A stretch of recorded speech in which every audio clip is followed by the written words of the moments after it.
রাঙ্গামাটি শহরের জেলা ছাত্রদলের নতুন কমিটি ঘোষণার কেন্দ্র করে দুই পক্ষের মধ্যে সংঘর্ষের ঘটনা ঘটে। পরিস্থিতি নিয়ন্ত্রণে আনতে শহরের বনরূপা কাঁঠালতলী এলাকার আশেপাশে 144 ধারা জারি করছে জেলা প্রশাসন। দীর্ঘ 8 বছর পর শনিবার মধ্যরাতে কেন্দ্রীয় ছাত্রদল রাঙ্গামাটি জেলা ছাত্রদলের নতুন কমিটি ঘোষণা করে।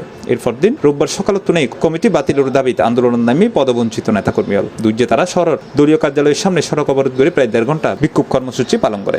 যারা কমিটিতে এসেছে তাদের মধ্যে অধিকাংশই বিবাহিত, এর মধ্যে যারা ছাত্র রানিং ছাত্রত্ব আছে তাদেরকে কমিটিতে রাখা হয়নি। শুধু তাই নয়, সভাপতি প্রার্থী যিনি ছিলেন যার ছাত্রত্ব রানিং রয়েছে, পরিচ্ছন্ন রাজনীতিবিদ, তাকে পুরো কমিটিতে রাখা হয়নি। এর চেয়ে লজ্জা আমাদের জন্য, তৃণমূলের জন্য এর চেয়ে লজ্জার আর কিছু হতে। এই সময় রাঙ্গামাটি জেলা বিএনপির সহসভাপতি অ্যাডভোকেট সাইফুল ইসলাম পনির ও সাধারণ সম্পাদক অ্যাডভোকেট মামুনুর রশিদ মামুন ঘটনাস্থলে উপস্থিত হয়ে আন্দোলনকারীদের ফলে হতা হয়। পরে তারা কেন্দ্রীয় ছাত্রদলের সভাপতি রাকিবুরের বিষয়গান অবহিত করে এবং আন্দোলনকারীদের নতুন কমিটি বাতিলের দাবি 24 ঘন্টার আলটিমেটাম দেয়।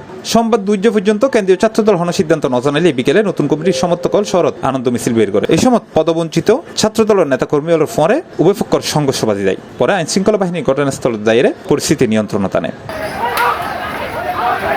পরিস্থিতি অবনতি ঘটলে জেলা ম্যাজিস্ট্রেট বনরূপা কাঁঠালতলী এলাকাত 144 ধারা জারি করে। রাঙ্গামাটি কোতোয়ালি থানার ভারপ্রাপ্ত কর্মকর্তা জসিমউদ্দিন হই মাইকিং করে 144 ধারার বিষয়গান ব্যাখ্যান জানানো এবং এলাকাত সেনাবাহিনী সহ বিভিন্ন আইন শৃঙ্খলা বাহিনীর সদস্য মোতায়েন আছে। বর্তমানে পরিস্থিতি শান্ত আছে।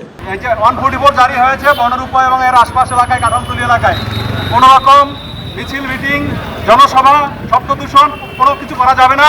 এখন থেকে এটা জারি করা হলো। সবাইকে ধন্যবাদ। C plus TV, Chittagong.